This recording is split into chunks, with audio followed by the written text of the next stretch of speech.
श्री राम जय जय राम, श्री राम जय जय राम। ओम श्री गणेशाय नमः, ओम श्री गुरुवे नमः, ओम श्री सीतारामचंद्राभ्याम नमः, ओम उमामहेश्वराभ्याम नमः, ओम श्री एकादशी दक्षेश्वर धाम सरकार श्रीनुते नमः। शांताकारं भुजगशयनं पद्मनाभं सुरेशं विश्वाधारं गगनसदृशं मेघवर्णं शुभांगं लक्ष्मीकान्तं कमलनयनं योगिभिर्ध्यानगम्यं वन्दे विष्णुं भवभयहरं सर्वलोकैकनाथं। यं ब्रह्मा वरुणेन्द्ररुद्रमरुता स्तुवन्तु दिव्यैस्तवैः वेदैः साङ्गपदक्रमोपनिषदैर्गायन्ति यं सामगा ध्यानावस्थितद्गतेन मनसा पश्यन्ति यं योगिनो यस्यान्तं न विदुषुरासुरगणादेवाय तस्मै नमः।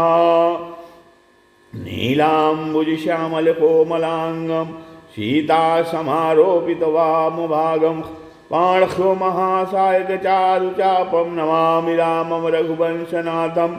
लोकाभिरामं रणरङ्गधीरं राजीवनेत्रं रघुवंशनाथं। कारुण्यरूपं करुणाकरं तं श्रीरामचन्द्रं शरणं प्रपद्ये। वंशीविभूषितकरान्नवनीरदाभात् पीताम्बरादरुणबिम्बफलाधरोष्ठात् पूर्णेन्दुसुन्दरमुखादरविन्दनेत्रात् कृष्णात् परं किमपि तत्त्वमहं न जाने। मनोजवं मारुतुल्यवेगं जितेन्द्रियं बुद्धिमतां वरिष्ठं वातात्मजं वानरयोथमुख्यं श्रीरामदूतं शरणं प्रपद्ये। भवानी शंकरो वन्दे श्रद्धा विश्वासरूपिणो याभ्यां विना न पश्यन्ते सिद्धा स्वान्तस्थमीश्वरं। मूकं करोति वाचालं पंगुं लङ्घयते गिरिं यत्कृपातमहं वन्दे परमानन्दमाधवम्। गुरुर्ब्रह्मा गुरुर्विष्णु गुरुदेवो महेश्वरः गुरु साक्षात् परब्रह्म तस्मै श्री गुरुवे नमः। अज्ञानान्धकारस्य ज्ञानाञ्जनशलाकया चक्षुरुन्मीलितं येन तस्मै श्री गुरुवे नमः। श्री राम जय जय राम, श्री राम जय राम। सत्संग के क्रम में आज श्रीमद् भगवद गीता के अध्याय 11 अध्याय का प्रारंभ हो रहा है, जिसका कथन स्मरण किया जा रहा है। 10वें अध्याय के अंत में भगवान ने अर्जुन पर विशेष कृपा करके कहा कि संपूर्ण जगत अर्थात अनंत सृष्टियाँ जो है वो मेरे किसी एक अंश में हैं और वह मैं तेरा सारथी बना हुआ हूँ। तो तेरे घोड़े की लगाम और चाबुक लेकर बैठा हूँ तथा तेरी आज्ञा का पालन कर रहा हूँ। भगवान कह रहे हैं जब सब विभूतियों और योग अर्थात प्रभाव का महान आधार जो है मैं तेरे सामने बैठा हूँ, तब तुझे अलग अलग विभूतियों को जानने की क्या आवश्यकता है। इस बात को सुनकर जब अर्जुन की दृष्टि भगवान की महती के पाद पर गए तब वे बड़े आश्चर्य में डूब जाते हैं और कहते हैं, अर्जुन कहते हैं कि मदनुग्रहाय परमं गुह्यमध्यात्म संगीतम यत्योक्तम वचस्तेने मोहो अयम विगतो मम। अर्जुन कहते हैं कि ये केवल जो है मेरे पर कृपा करने के लिए ही आपने जो परम गोपनीय अध्यात्म तत्व जानने का वचन कहा है उससे मेरा यह मोह नष्ट हो गया है। मदनुग्रहाय माने मेरा भजन करने वालों पर कृपा करके मैं स्वयं उनके ज्ञान जन्य अंधकार का नाश कर देता हूँ। भगवान कहते हैं यह बात जो है भगवान ने केवल कृपा परवश होकर कही। इस बात का अर्जुन पर बड़ा प्रभाव पड़ा जिससे अर्जुन भगवान की स्तुति करने लगे। ऐसी स्थिति उन्होंने पहले गीता में कहीं नहीं की। उसी का लक्ष्य करके अर्जुन यहाँ कहते हैं कि केवल मेरे पर कृपा करने के लिए ही आपने ऐसी बात कही है। परमम गुह्यम, हाँ, तो भगवान की कृपा का अनुभव करके अर्जुन जो है भाव विभोर हो उठे और कृपा का रहस्य प्रकट करने के लिए जब अत्यधिक प्रसन्नता से हुए और तो अत्यधिक प्रसन्न हुए और प्रसन्नता से कहने लगे कि तब भी नियम का ख्याल न रहने से जो है यह इस श्लोक में 33 अक्षरों का आधा है, जबकि गीता भर में अनुष्ठित छंद वाले 32 अक्षरों के ही आए हैं। तात्पर्य है कि अत्यधिक प्रसन्नता होने पर नियम का ध्यान नहीं रहता।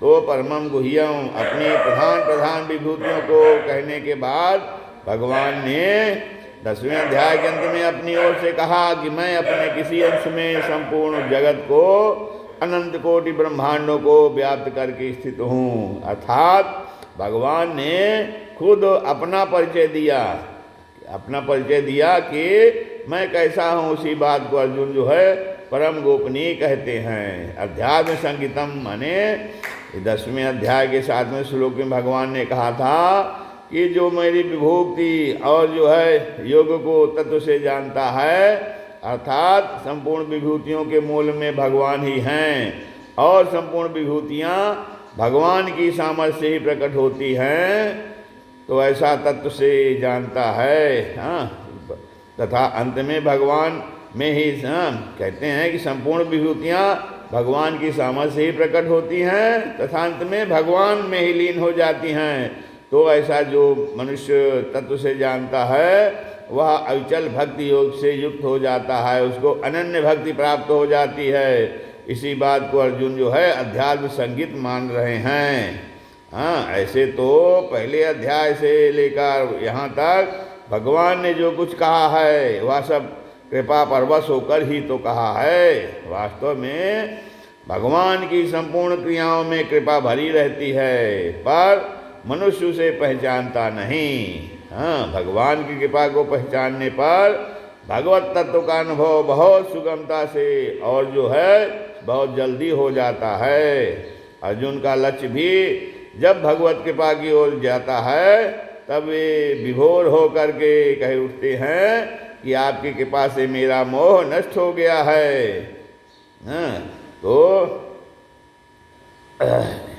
इस प्रकार से जो है इसी बात को अर्जुन जो है भगवान जो है अध्यात्म, भगवान ने अभी तक भज की जितनी बातें कही वे सब की सब परम गोपनीय अध्यात्म उपदेश है। हाँ, आप यथोक्तम वचस्तेने मोहो एवं विगतो मम सम कहते हैं कि संपूर्ण जगत भगवान के किसी एक अंश में है। तो इस बात पर पहले अर्जुन की दृष्टि नहीं थी और वे स्वयं इस बात को जानते भी नहीं थे, यही उनका मोह था। परंतु जब भगवान ने कहा कि संपूर्ण जगत को अपने एक अंश में व्याप्त करके मैं तेरे सामने बैठा हूँ, तब अर्जुन की इस तरफ दृष्टि गई कि भगवान कितने विलक्षण हैं।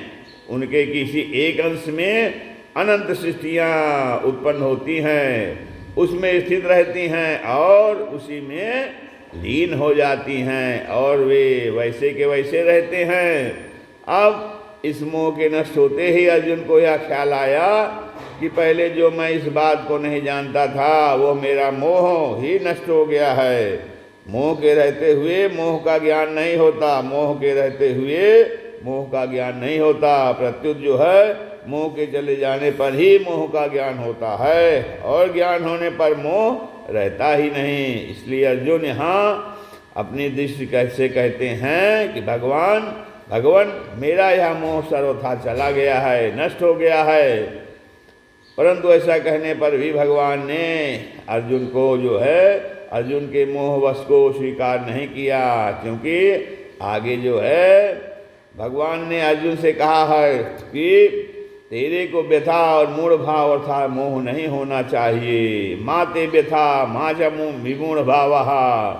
अब मोह कैसे नष्ट हो गया इसको आगे के श्लोक में बता रहे हैं। भवाप्ययो हि भूतानां श्रुतो विस्तरसो मया। भवाप्ययो हि भूतानां श्रुतो विस्तरसो मया।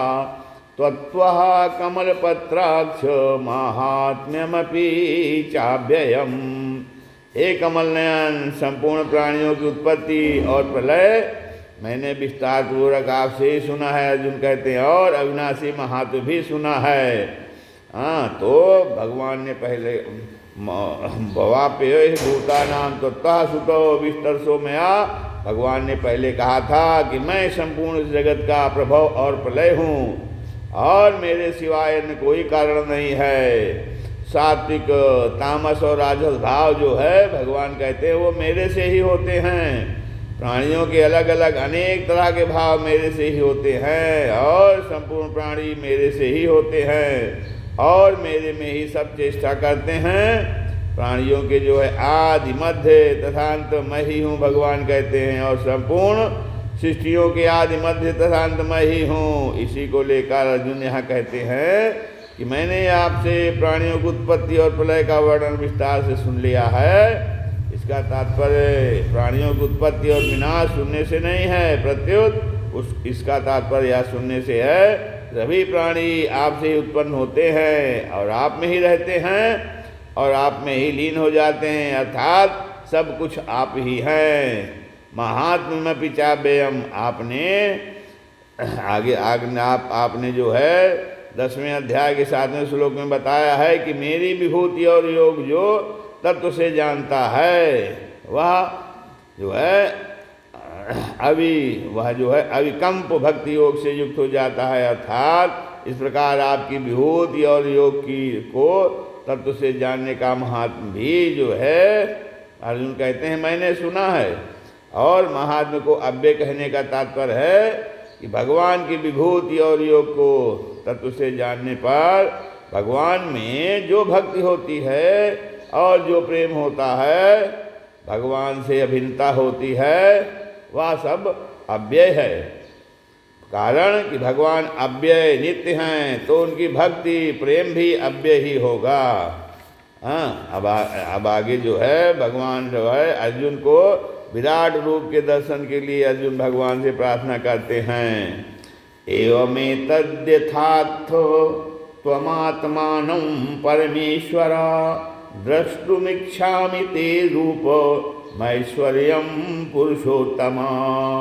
अर्जुन कहते हैं हे पुरुषोत्तम, हे भगवान, आप अपने आप को जैसा कहते हैं वह वास्तव में ऐसा ही है।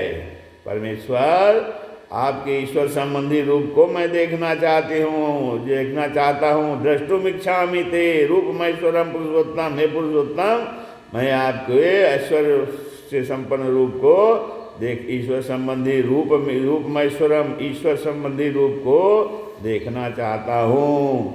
पुरुषोत्तम माने यह संबोधन, क्यों पुरुषोत्तम कहा भगवान को? यह संबोधन देने का तात्पर्य है कि हे भगवान, मेरे दृष्टि में इस संसार में आपके समान कोई उत्तम श्रेष्ठ नहीं है। अर्थात जो है आप ही सबसे उत्तम और श्रेष्ठ हैं। इस बात को जो है भगवान ने भी आगे कहा है कि मैं क्षर से अतीत और अक्षर से उत्तम हूँ, अतः मैं शास्त्र और वेद में पुरुषोत्तम नाम से प्रसिद्ध हूँ।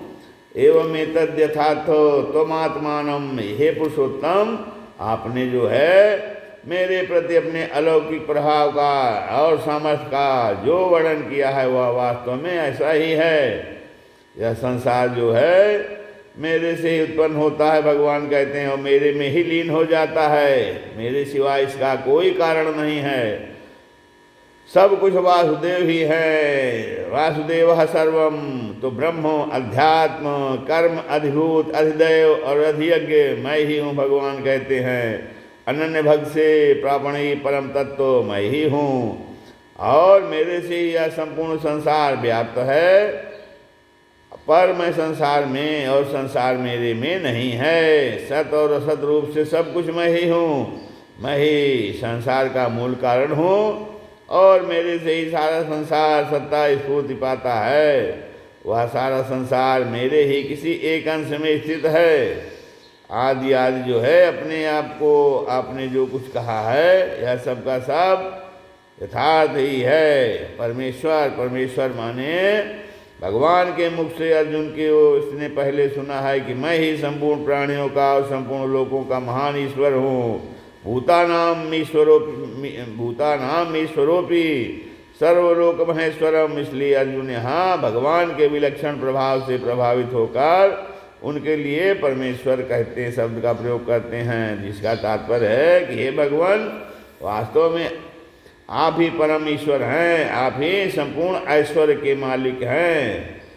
दृष्टुमिच्छामि ते रूपमैश्वरम। अर्जुन कहते हैं कि हे भगवान, मैंने आपसे आपका महात्म्य सहित प्रभाव सुन लिया है, और इस विषय में मेरे हृदय में दृढ़ विश्वास भी हो गया है। संपूर्ण संसार मेरे शरीर के एक अंश में है। इसे सुनकर मेरे मन में आपके उस रूप को देखने की उत्कट लालसा हो रही है। दूसरा भाव यह है कि आप इतने विलक्षण और महान होते हुए भी मेरे साथ कितना स्नेह रखते हैं, कितनी आत्मीयता रखते हैं कि मैं जैसा कहता हूँ वैसा ही आप करते हैं, और तो कुछ पूछता हो, जो कुछ पूछता हूँ मैं उसका आप उत्तर देते हैं।